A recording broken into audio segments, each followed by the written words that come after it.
Bonjour mesdames et messieurs et mesdemoiselles, j'espère que vous allez bien. Il s'est passé quelque chose de très fort dans la ville de Soumy et par extension dans tout le pays en Ukraine. La nuit a été très agitée. Les Russes ont mis à l'épreuve, ont mis à rude épreuve la défense aérienne ukrainienne.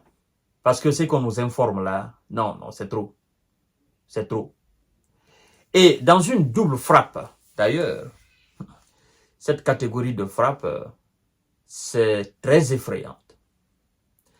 Quand on parle de double frappe, en fait, c'est que vous frappez la cible.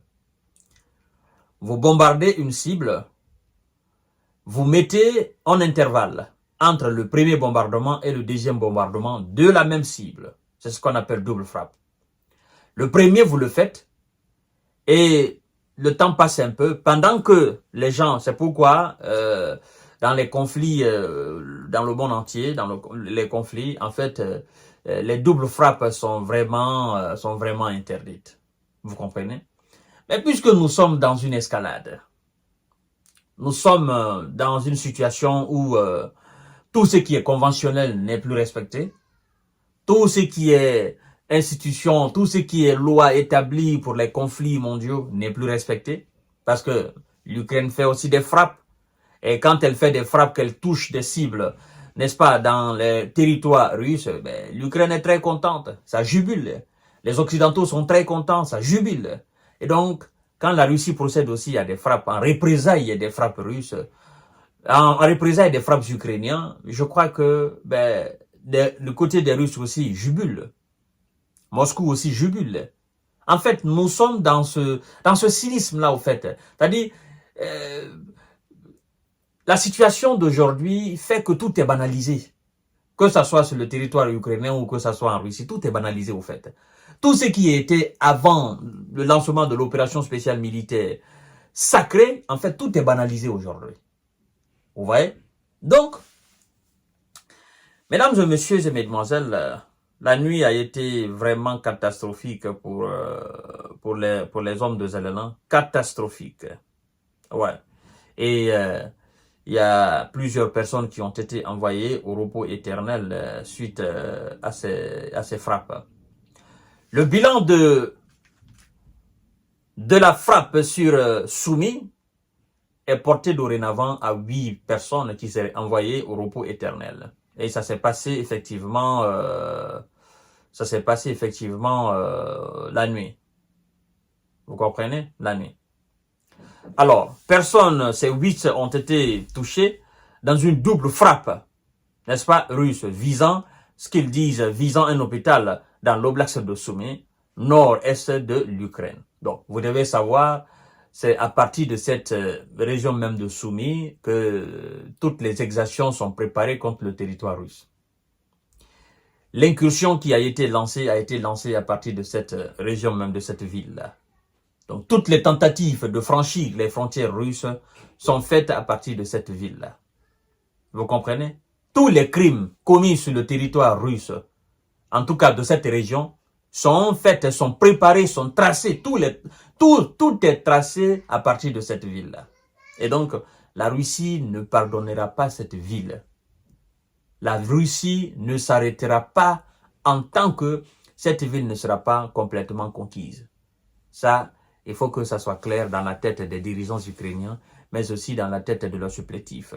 Parce que autant ils montent des opérations contre le territoire russe, autant la Russie frappe cette ville. En fait, les frappes sur cette ville sont cumulées. Hein? C'est fait en même temps que les frappes contre les hommes de Zelensky dans la région russe de Kursk. Donc, il n'y a pas de différence. Quand ils font 16 frappes dans la région russe contre les hommes de Zelensky, ils font souvent 13, ils font souvent 10 dans la région de Soumy. En fait, c'est pour créer de la peur et du désemparement, du désarroi, au fait. Allez, vous êtes frappé dans la région russe de Kursk, vous êtes aussi frappé dans la région de Soumy. C'est-à-dire, là où, quand on vous frappe à Kursk, vous avez tendance à fuir, à venir dans la région de Soumy. Et dans la région de Soumy aussi, on met feu là-bas. Donc, c'est pour vous dire, vous n'avez pas d'échappatoire. non seulement en Russie, mais aussi dans votre propre pays, vous n'avez pas, vous êtes à la portée de nos bras longs. C'est ce que ça veut dire. À Soumy, les Russes ont frappé 2 fois un établissement médical. À l'heure qu'il est, on parle que 6 personnes ont été envoyées au repos éternel. La première attaque a éliminé une personne et endommagé plusieurs étages de l'établissement, ce qui a entraîné l'évacuation du bâtiment selon M. Klimenko. Voilà. Alors que les secouristes, n'est-ce pas, et la police étaient arrivés sur place, bon, l'ennemi parlant de la Russie, l'ennemi a à nouveau frappé durant l'évacuation des bâtiments. Et le reste des personnes ont été envoyées au repos éternel à travers cette deuxième frappe. Et donc, un policier a écrit le ministre de l'Intérieur, n'est-ce pas, en précisant qu'un autre policier était blessé. Alors, les autorités régionales ont rapporté sur Telegram que les 2 frappes russes avaient été perpétrées avec des drones Shahed. Voilà, la deuxième attaque a frappé également une zone résidentielle. Voilà. Et donc, comme je disais tout à l'heure, pour éviter les frappes, que ce soit double frappe ou triple frappe, pour éviter les frappes en territoire ukrainien, il faut éviter d'envoyer des drones, n'est-ce pas, en territoire russe. Il faut éviter de s'attaquer aux magasins de stockage, aux dépôts de munitions, aux raffineries, aux stations de service russes.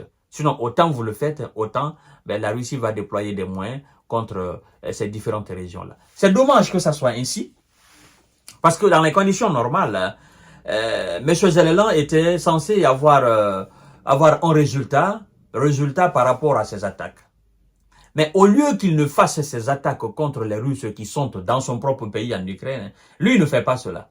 C'est-à-dire, chaque jour qui passe, il creuse souvent, il crée des conditions de destruction de son pays. Parce que quand vous frappez les Russes qui sont sur le territoire ukrainien, vous frappez jusqu'en Crimée même, les frappes qui viennent, c'est des frappes aussi proportionnées. Mais lorsque vous frappez la Grande Russie, force est de croire et de constater que effectivement, les Russes vont déployer des gros moyens pour toucher plus de monde et plus d'infrastructures. Et c'est ce qu'on est en train d'assister, mesdames et messieurs. Donc la nuit a été très, très agitée. Les maîtres condamneurs et voilà, ceux qui décrètent les sanctions se sont mis ce matin aussi à condamner ces différentes frappes, tout en encourageant à fournir des armes et des munitions à l'Ukraine, parce que estime-t-il que l'Ukraine doit gagner et que la Russie doit perdre. Bon, mesdames et messieurs, je serai tout à l'heure devant vous pour notre série d'informations de décortiquage. Voici ce qui s'est passé la nuit d'aujourd'hui. Et il y a eu une tension vive, une colère hystérique entre le patron de la diplomatie européenne, Joseph Borrell, et monsieur Donald Trump. Et je vais vous livrer tout à l'heure les raisons de cela. Donc, vous partagez la vidéo dans tous les groupes possibles. Merci beaucoup.